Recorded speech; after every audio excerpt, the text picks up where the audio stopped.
សួស្តីអ្នកនរគ្នាថ្ងៃនេះយើងចូលមកប្រធានបទថ្មីមួយទៀតប្រធានបទនេះយើងស្រួលស្រាលបន្តិចចំពោះខាងប្តីឪពុកធម្មតាឪពុកម្ដាយគឺ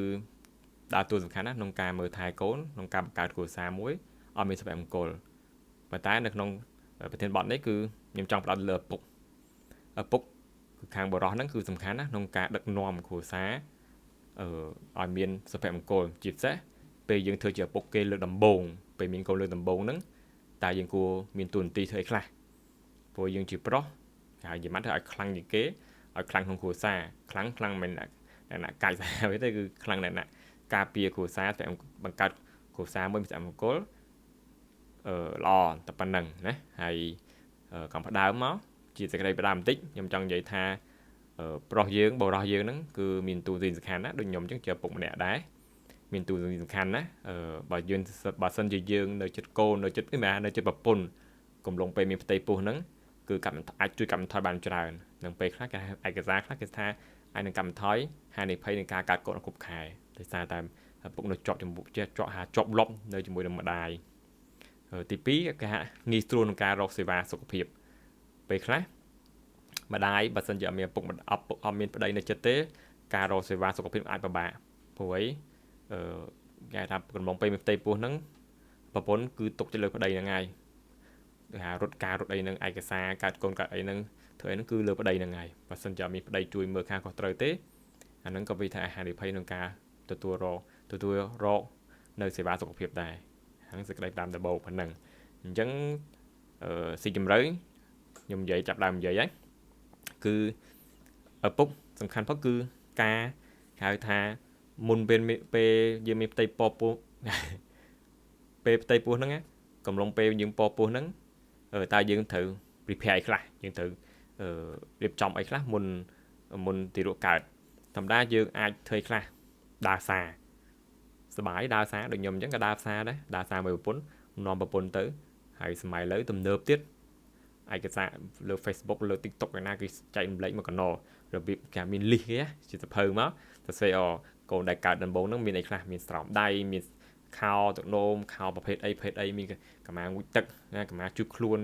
មានលេលីបស្បែកសំណើមស្បែកសំណើមអីមកកណោស្រួលឡាយើងព្រិននៅกระดาษម្លឹកមកទៅផ្សារដើរទិញអង្គុយអាទិត្យរើសថាម៉ូត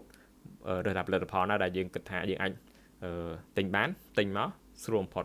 ណាគឺ shopping ជាមួយនឹងម្ដាយក្នុងពេលផ្ទៃពោះហ្នឹងឪពុកត្រូវតែនាំប្រពន្ធដើរមើលអាវ៉ាន់មើលស្រោមដៃមើលអីពេលខ្លះអារបស់ហ្នឹងធ្វើយើងបង្កើននូវភាពកាន់តែស្និទ្ធស្នាលកាន់តែល្អជាមួយនឹងប្រពន្ធណាហើយមួយទៀតគឺយើងពីរនាក់ហ្នឹងត្រូវសំណេះសំណាលគ្នាឬក៏ទៅរកមើលពេទ្យណាដែលយើងទុកចិត្តបានព្រោះឥឡូវយើងដឹងហើយពេទ្យច្រើនឯកជនក៏មានរដ្ឋក៏មានហើយគេធ្វើវីដេអូច្រើនណាគេឆែកមើលក្នុងបន្ទប់រឿងរើសបន្ទប់យើងចូលមើលយើងដើរមើលមួយរីពន្ធយើងនឹងដើរមើលបន្ទប់នេះប៉ុណ្ណេះយើងអាចទទួលយកបានអត់ពេលកាត់កូនមកយើងនៅក្នុងបន្ទប់នេះមិនដែរផាសុខភាពអត់ល្អអត់ណាតែហ្នឹងយើងជាពុកម្ដាយត្រូវដើរមើលអញ្ចឹងអាចនឹងពេលខ្លះយើងត្រូវណាត់ជួបជាមួយយើងអាចសួរនាំឬក៏យើងរកខាងផ្នែកកុមារគ្រូពេទ្យផ្នែកកុមារហ្នឹងដើម្បីជួយ counseling មួយយើងដែរពេលខ្លះបើសិនជាបញ្ហាអីអញ្ចឹងយើងអាចដឹងងាយស្រួលតែតំណងជាមួយគ្រូពេទ្យខាងទារកឬក៏ខាងកុមារអីអញ្ចឹងណាហើយ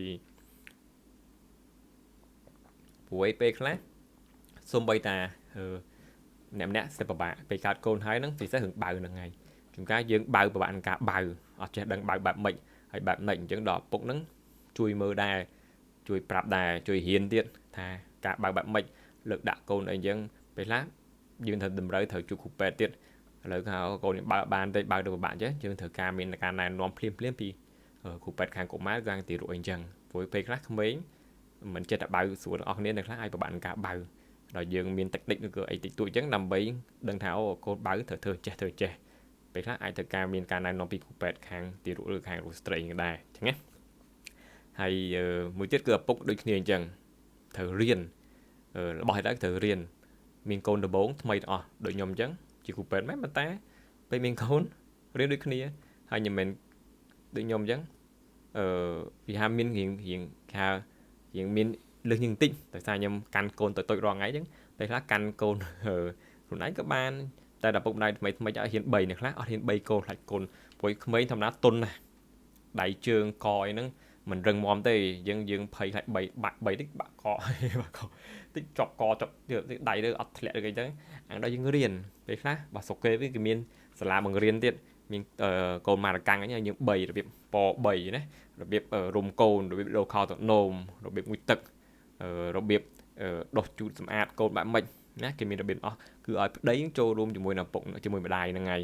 ដើម្បីឲ្យចេះអស់គ្នាមិនតាំងប្រពន្ធកើតកូនប្រពន្ធអ្នកមើលអត់មែនទេយើងប្តីហ្នឹងជាអ្នករ៉ាប់រងជាអ្នកមើលជាអ្នកខុសត្រូវហើយអាហ្នឹងតកតនឹងការមុនមានយកកូនយើងត្រូវprepare នឹងការរៀបចំប៉ុណ្្នឹងហើយចូលដល់ទី2គឺតកតទៅនឹងគេហៅថាកង់គ្រូថាមស្គាល់ដែរសោកាត់កង់គ្រូអត់កង់គ្រូកូនវានៅក្នុងសាក់ទៅអត់នៅក្នុងពោះម្ដាយហ្នឹងហើយបង្កើនភាពកក់ក្ដៅបង្កើនភាពការពារជាពិសេសគឺផ្ដល់កម្ដៅឲ្យស្គាល់ពុកម្ដាយកូននៅទៅម្ដាយចឹងមកដាក់ឈ្មោះបែបកង់គូរូនឹង skin to skin ហ្នឹងហើយអញ្ចឹងពេលខ្លះយើងគិតមើលទៅពេលម្ដាយកាត់មកទោះវះក៏ដោយទោះកាត់កូនហើយគឺអស់កម្លាំងដូចគ្នាជាពិសេសវះហ្នឹងថាបើយើងសឹងតែនិយាយថាកើតកូនពិបាកជាងវះបើវះចាក់ស្នាមទៅវះយកកូនចេញតែឈឺមុខរបួសតែប៉ុណ្្នឹងតែបើថាម្ដាយខំបង្កើតកូនឈឺណាស់ឈឺខ្លាំងណាស់ហើយអញ្ចឹងពេលខ្លះអស់កម្លាំងម្ដាយខ្សោយឬក៏កំឡុងពេលកើតហ្នឹងអាចមានបញ្ហាតទៅនឹងពេទ្យទៀតតទៅពេទ្យមានតទៅនឹងជំងឺម្ដាយទៀតអញ្ចឹងអត់បានជួបមុខកូនអត់បានមើលថែកូនបានដល់ទេអញ្ចឹងគឺមានតែឪពុកនឹងហើយជាអ្នកមើលថែកូនដំបូងនឹងពេលលើកកូនយកមកជួបម្ដាយហើយពេលថាម្ដាយមានបញ្ហាអីគឺទៅសម្រាប់សញ្ញាឬក៏ពេលកើតហើយតើមានបញ្ហាខ្លះគឺត្រូវសម្រាប់ឲ្យមានកម្លាំងអញ្ចឹងយើងមានតែឪពុកនឹងហើយជាអ្នកមើលថែមួយទឹកបើជាសេះនិយាយមកទៅពីកូនមកភ្លាមដូចខ្ញុំអញ្ចឹងម្ដាយសម្រាប់ម្ដាយអស់កម្លាំងកើតកូនប្រឹងកើតកូននឹងអញ្ចឹងយើងយកមកយើងជាឪពុកហ្នឹងត្រូវចេះរៀន3រៀនមើលរៀនឲ្យចេះគេចេះបំបើកូននឹងទៅដោះពេលខ្លះទៅដោះម្ដាយអត់ទាន់មានអានឹងយកឲ្យបើទៅដោះកូនវិញទៅចេះឆុងដោះកូនបានត្រឹមត្រូវឲ្យកូនបើបែបម៉េចលើកកូន3បែបម៉េចឲ្យបើឲ្យត្រឹមត្រូវដាក់កូន3ឲ្យបើឲ្យស្រួលហើយបើឲ្យកូនភើប្រហែលនាទីហើយពេលកូនយំអញ្ចឹងយើងត្រូវមើលឲ្យខ្លះអាចដូរខោទឹកនោមឬក៏ពេលកូនជក់អញ្ចឹងទៅដូរលាមកចេញណាដូរខោទឹកនោមដូរឲ្យស្អាតជួយឲ្យស្អាតអនាម័យនៅចិត្តកូនហើយពេលខ្លះគឺត្រូវយកបើសិនជានេះត្រូវយកស្បែកហ្នឹងដូចកង់គ្រូហ្នឹងគឺយកធុងដាក់ឪពុកហ្នឹងដាក់ជាប់មួយកូនមកប៉ុន្តែត្រូវធានាថាឪពុកទៅស្អាតអត់មានធុំក្លិនខ្លួនអត់មានធុំក្លិនជូរធុំក្លិនប្អូនអីទេទៅគួរតែស្អាតដុសខ្លួនឲ្យស្ងួតស្អាតល្អចាំយើងហើយខ្លួនយើងឪពុកហ្នឹងរៀងក្តៅផងអាហ្នឹងយើងយកកូនមក3នៅចិត្តស្បែកយើងហ្នឹងដាក់កូននៅ skin to skin ហ្នឹងដើម្បីបង្កើនភាពស្កកក្តៅដើម្បីបង្កើនភាពស្និទ្ធស្នាលជាមួយកូនព្រោះឲ្យកូនមានញៀនមួយគឺពេលឪពុកនៅមួយចិត្តម្ដាយរងថ្ងៃកំឡុងពេលមានផ្ទៃពោះហ្នឹងតែពេលកើតកូនកើតចេញមកគឺស្គាល់បងសម្លេងឪពុកព្រោះក្មេងពេលការសិក្សាគេថាពេលយើងនិយាយគ្នាលេងជាមួយកូនកំឡុងពេលមានផ្ទៃពោះណាយើងនិយាយទៅកាន់ម្ដាយយើងនិយាយលេងមួយកូនកំឡុងពេល9ខែ10ថ្ងៃហ្នឹងដែលយើងពពោះហ្នឹងពេលកូនកើតចេញមកគឺមានញៀនមួយគឺស្គាល់សម្លេងឪពុកម្ដាយហ្មងគឺស្គាល់សម្លេងឪពុកហ្មងអញ្ចឹងយើងត្រូវចេះអញ្ចឹងព្រោះអាហ្នឹងរបស់រៀនបើយើងមិនរៀនទេអត់មានជួយមើលទេបើថាយើងអាងមានអ៊ំមានម៉ែក្មេងម៉ែជួយមើលអាហ្នឹងចាក់ស្ដែងតែអ្នកខ្លះអត់មានអាហ្នឹងមានតែយើងនឹងឲ្យពេលខ្លះទោះមានយើងជាឪពុកនោះត្រូវទូនទីសំខាន់ណាគឺត្រូវធ្វើអាហ្នឹងដើម្បីបង្កើនភាពម្ដាយនឹងឃើញឪពុកស្នាលឪពុកស្រឡាញ់កូនឪពុកយកចិត្តដាក់មួយកូនណាអញ្ចឹងធ្វើម្ដាយហ្នឹងការទុកចិត្តសប្បាយរំភើបពេលខ្លះបាត់ឈឺដែរមានកម្លាំងព្រឹសមកវិញពេលកាត់កូនហើយហ្នឹងបើថាឪពុកឋានៈតនេះបាត់ទៅឬក៏អត់ចេះមើលក៏ធ្វើមិនខ្វល់មិនអីហ្នឹងពេលខ្លះវាបាក់ទឹកចិត្តដែរម្ដាយយើងខំបង្កើតកូនហើយឪពុកធ្វើមិនដឹងធ្វើមិនលឺអីចឹងកាយមានដែររឿងហ្នឹងអញ្ចឹងណាចូលដល់ទី3តកតងនឹងការបើដូចគ្នាអញ្ចឹងការបើនិងការដេកការបើហ្នឹងក្មេងដំបូងកើតមកភ្លាមមិនស្រួលនឹងការបើទេពេលខ្លះខ្ញុំដូចធ្វើវីដេអូមុនដែរយើងវែងហ្នឹងអ្នកខ្លះស្ដាប់ដល់ចំណុចហ្នឹងដូចតែគ្នាទេគឺខ្ញុំនិយាយគឺចង់ថាបើហ្នឹងពេលខ្លះត្រូវការជំនួយហ្នឹងគឺពេលខ្លះអាចត្រូវការគេហៅថាគ្រូពេទ្យមកជួយប្រាប់ថារបៀបបើបែបម៉េច ការលើកដាក់ការលើកអីលើកបំបើបែបម៉េចដល់យើងរៀនពេលខ្លះយើងដំបូងអត់បានរៀនអត់បានដឹងឬក៏ពេលខ្លះយើងដឹងដែរយើងធ្វើដែរតែធ្វើអត់ជោគជ័យក្មេងវាអត់ព្រមបើក្មេងវាយំវាអីវាលេឡាស់ខ្លាំងពេលខ្លះមានគ្រូពេទ្យហ្នឹងឯងគាត់ជំនាញខាងទីរុហ្នឹងគាត់មកមើលហើយគាត់ថាអូគួរបើបែបម៉េចគួរលើកកូនបែបម៉េចនេះមុនបើយើងត្រូវអោបកូនយើងរុំកូនមកចិត្តយើងត្រូវមើលដូរខោទឹកនោមដូរអីឬក៏អីចឹងឲ្យស្អាតឲ្យស្រួលខ្លួនក្មេងហើយឲ្យបើឲ្យត្រឹមត្រូវដាក់ក្បាលទៅដោះគោឬក៏ម្ដាយបើសិនជាទៅដោះត្រូវម្ដាយងើបដេកបែបម៉េចងើបអង្គុយបែបម៉េចឲ្យកូនបើបែបម៉េចអាចធ្វើការមើលការណែនាំពីគ្រូពេទ្យដែរហ្នឹងណាហើយបើតកតងការដេកវិញដូចគ្នាអញ្ចឹងរឿងដេកហ្នឹងគឺសំខាន់ណាស់នៅម្នាក់តើបានដេកទេគឺធុញថប់អស់កម្លាំងមួម៉ៅហើយអញ្ចឹងពេលខ្លះការដេកហ្នឹងដល់យើងអត់ធ្មត់បន្តិចហើយនឹងអាចចែកគ្នាមើលទៅបើសិនជាវាមានសមាជិកបើសិនជាយើងមានសមាជិកគ្រួសារច្រើនមិនអីទេយើងផ្លាស់ប្ដូរគ្នាតែបើថាយើងមានអ្នកពីរអ្នកតទោះពីប្តីប្រពន្ធទេអាហ្នឹងប្តីត្រូវលះបង់តិចហើយយើងអាចងើបបំបើកូនដូរខោទឹកនោមកូនដូរលីម៉ូដូរអីចឹងណាផ្លាស់ប្ដូរអីចឹងអាសាអត់មើលកូនហើយព្រោះម្ដាយរយៈពេល1ថ្ងៃ2ថ្ងៃដំបូងហ្នឹងរៀងបាក់ខ្លាំងហើយបង្កើតកូនហ្នឹងត្រង់ខ្លួនឯងថាពលខ្លាំងមកវិញហ្នឹងយូរមកទៅពីទឹកអីទៅរងតែមានកម្លាំងចាក់ស្ដែងហើយម្ដាយប្រឹងញ៉ាំប្រឹងអីរងមានកម្លាំងទៀតអញ្ចឹងយើងរយៈពេលដំបូងហ្នឹងគឺនិយាយចោះមកទឹកដំបូងហ្នឹងគឺយើងកំពុងត្រូវលះបង់ត្រូវងើបមើលកូនទៅមើលថែកូនហើយបើថាមានអ្នកជួយអានឹងអូខេមិនអីទេយើងផ្លាស់ប្ដូរគ្នាទៅចែកគ្នាម៉ោងគ្នាគេងសម្រាប់ទៅបើអញ្ចឹងទេបើថាយើងងើបមើលនឹង2នាក់យើងធ្វើនឹង2នាក់វាបាក់កម្លាំងនឹង2នាក់យើងចែកគ្នាដាច់ទៅថាឥឡូវបាយនៅពីប៉ុណ្នេះម៉ោងនេះខ្ញុំនៅប៉ុណ្នេះម៉ោងអញ្ចឹងទៅដើម្បីថាមានពេលក្នុងការគេងសម្រាប់ខ្លះព្រួយយើងធ្លាប់តែគេងពេញភ្នែកដល់ពេលមានកូនមកជប់អីគេងជប់អីញាក់3 4ដងអីពិសេសក្មេងតូចៗអញ្ចឹងអាទៅកើតហ្នឹងយើងបារម្ភយើងភ័យខ្លាចយើងបញ្ហាបើកអត់ស្រួលបើកអីឆ្លក់ឬអីអញ្ចឹងពេលថាងើបមើល1ម៉ោងម្ដងពេលខ្លះក៏មានដែរអញ្ចឹងឧទាហរណ៍ខ្ញុំចាក់ស្ដែងអញ្ចឹងងើបមើលភ័យដូចគ្នាអញ្ចឹ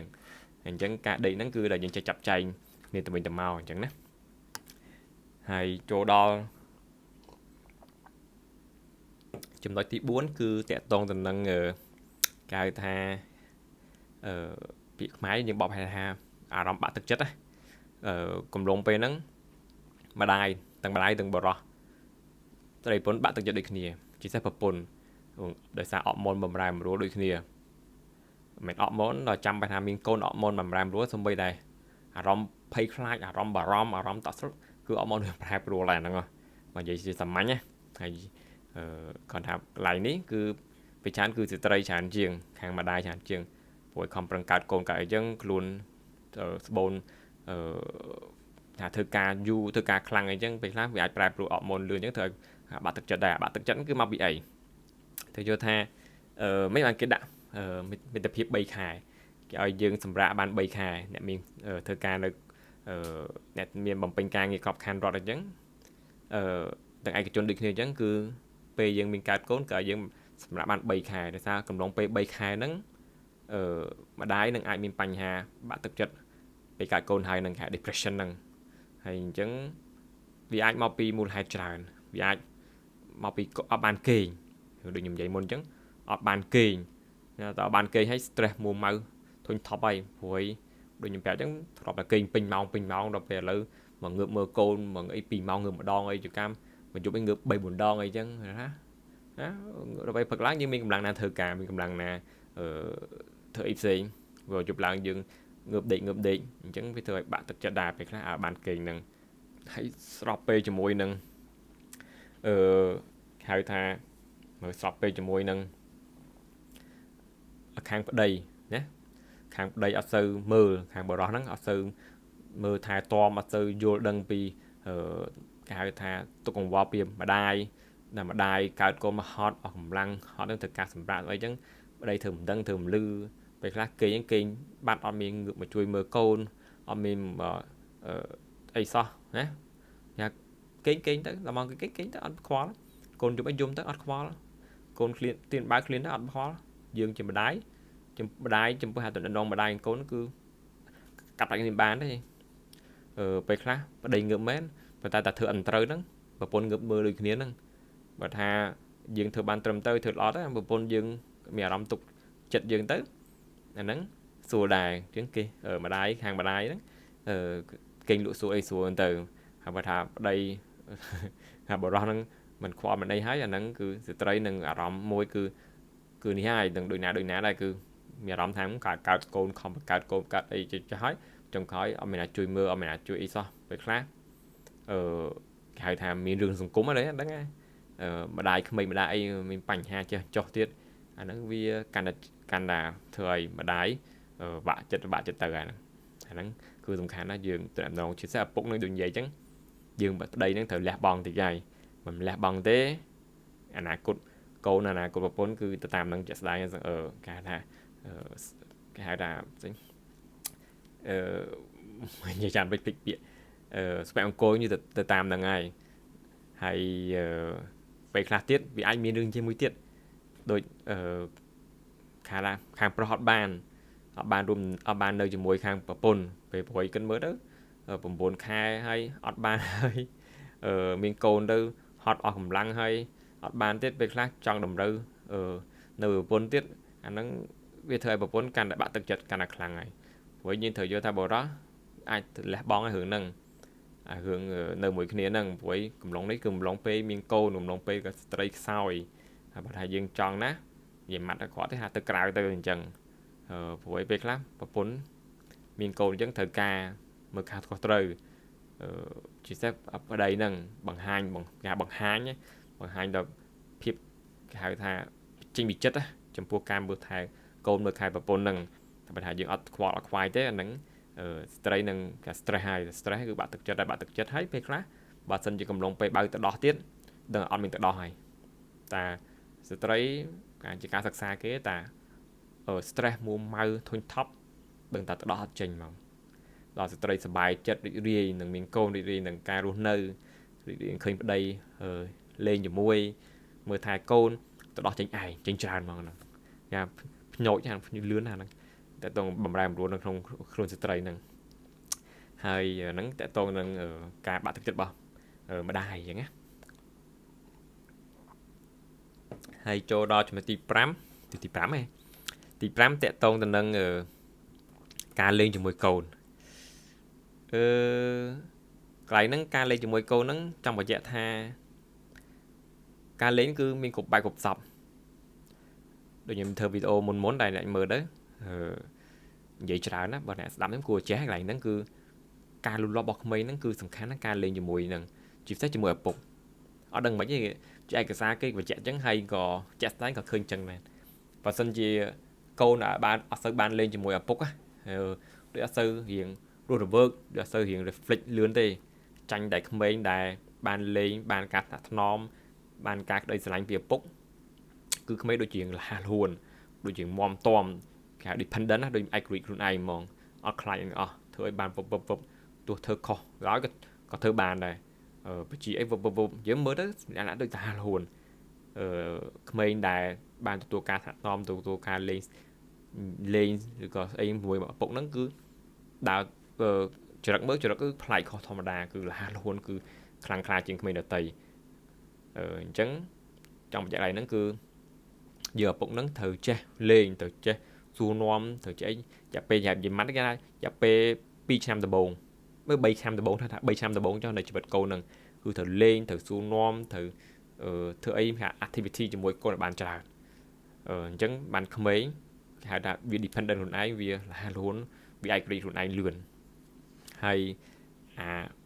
ការនិយាយលេងជាមួយឪពុកច្រើនការធ្វើអីជាមួយឪពុកច្រើនហ្នឹងធ្វើsocial skill skill ក្នុងសង្គមយើងឆាប់តំណងលឿនហើយបើថាផ្លូវចិត្តវិញគឺអត់សូវមានទេគឺអត់សូវចេះធុញថប់អត់ចេះអីគឺ reflect លឿនដោះស្រាយភ្មងអញ្ចឹងយើងឪពុកសាក់ធ្វើហ្នឹងទៅលេងឬក៏និយាយឬក៏សួរនាំឬក៏ធ្វើអីការ activity រាល់ថ្ងៃក្រៅពីក្រោយធ្វើការហើយគឺមកតនេហ្នឹងគឺមកលេងជាមួយកូនឲ្យបានច្រើនអញ្ចឹងកូនធ្វើឲ្យបណ្ដោះការខួរក្បាលការលូតលាស់ក្មេងហ្នឹងឲ្យកាន់តែលឿនឲ្យកាន់តែរហ័សឲ្យកាន់តែប្រកែហើយអានោះជាអស់ហើយមានតែ5ចំណុចហ្នឹងទេហើយគាត់ថាបញ្ជាក់ឡើងវិញបន្តិចចុងក្រោយព្រោះវីដេអូរៀងវែងដែរបើអ្នកស្ដាប់ដល់ខ្ញុំនេះគឺប្រកែដែលស្ដាប់ដល់ការចិញ្ចឹមកូនណាទាំងខ្ញុំដូចគ្នាអញ្ចឹងមានកូនមួយទេគឺជាគេហៅ biggest challenge ណាគឺជាការchallenge មួយដ៏ធំមួយ ដែលអត់មានអីជាការចិញ្ចឹមកូននឹងទេហើយស្អីក៏ថ្មីដែរស្អីក៏ប្លែកដែរហើយអត់មានអីខាពីរៀនខាពីមើលទេហើយយើងត្រូវសប្បាយជាមួយរឿងការមើលកូនកុំ stress កុំមុំម៉ៅកុំអីបើថា stress មុំម៉ៅឆែកមើលអ៊ីនធឺណិតមើលកូនគេចឹងអត់ដូចគ្នាអត់ហើយរៀនមើលអនុវត្តដូចគេដូចអីចឹងទៅត្រូវយើងត្រូវ enjoy យើងត្រូវលេងជាមួយគឺជាការសប្បាយរបស់យើងមានតែមានកំណត់អញ្ចឹងព្រោះហ្នឹងរបស់ហ្នឹងយើងមើលអត់ឃើញទេការចិញ្ចឹមកូនហ្នឹងប្លែករហូតមានកូន1កូន2ប្លែកផ្សេងគ្នាទាំងអស់ហើយតែគិតមួយគឺក្មេងដែលអត់តន់ចេះគិតដែលអត់តន់ចេះយល់ដឹងពីសង្គមទេគឺមានឪពុកនឹងហើយជាអ្នកដើរតួសំខាន់ក្នុងការគ្រប់គ្រងកូនក្នុងការមើលថែកូនក្នុងការបដៅកូនឲ្យកូនមាំទាំឲ្យកូនខ្លាំងក្លាតែប៉ុណ្្នឹងទេហើយអញ្ចឹងអស់ហើយវីដេអូខ្ញុំមានតែប៉ុណ្្នឹងរៀងវែងដែរនិយាយច្រើនដែរខ្ញុំអត់មាន script ទេខ្ញុំ script ខ្ញុំ script នៅមុខនេះហើយខ្ញុំនិយាយយកឆៅហ្មងអត់មានកាត់តអីទេអត់ចេះកាត់តវីដេអូនេះខ្ញុំចេះនិយាយឆៅអញ្ចឹងហើយអញ្ចឹងអ្វីដែលផ្ដល់ឲ្យគឺមានប៉ុណ្្នឹងហើយអ្វីដែលខ្ញុំផ្ដល់ឲ្យនេះខ្ញុំមើលឯកសារច្រើនដូចគ្នាអញ្ចឹងចូលមកសំយោគចេញមកហើយនឹងការអនុវត្តដូចខ្ញុំដូចគ្នាអញ្ចឹងគឺការមើលកូនដូចគ្នាអញ្ចឹងហើយខ្ញុំធ្វើទៅកូនបាន1ឆ្នាំជាងមែនតែឥឡូវរៀងដូចលះលូនជាងមុនអាហ្នឹងជាការវិនិច្ឆ័យរបស់ខ្ញុំណាព្រោះខ្ញុំអនុវត្តដូចគេដែរហើយខ្ញុំជាពេទ្យជាគ្រូពេទ្យដែរអញ្ចឹងខ្ញុំអនុវត្តធ្វើទៅដូចយើងជោគជ័យអញ្ចឹងបានខ្ញុំធ្វើជាឯកសារវីដេអូហ្នឹងបញ្ចូលណែនាំអ្នកនរគ្នាហ្នឹងឲ្យយល់ឲ្យដឹងជាព័ត៌មានខ្លះទេហើយថាគិតថាល្អហ្នឹងអនុវត្តដូចខ្ញុំទៅបើថាមិនទេបោះចោលទៅយើងទៅមើលឯកសារផ្សេងទៅមើលអ្នកបកស្រាយផ្សេងទៅក៏បានដែរជាងជាផ្ដល់ជាយោបល់តិចតួចជាកំណត់យោបល់ខ្លះទៅដល់ពុកម្ដាយអ្នកផ្សេងទៀតតែប៉ុណ្្នឹងទេអញ្ចឹងណាអញ្ចឹងអស់ហើយវីដេអូខ្ញុំមានតែប៉ុណ្្នឹងទេហើយជួបគ្នានៅវីដេអូក្រោយទៀតអស់ហើយបាយបាយ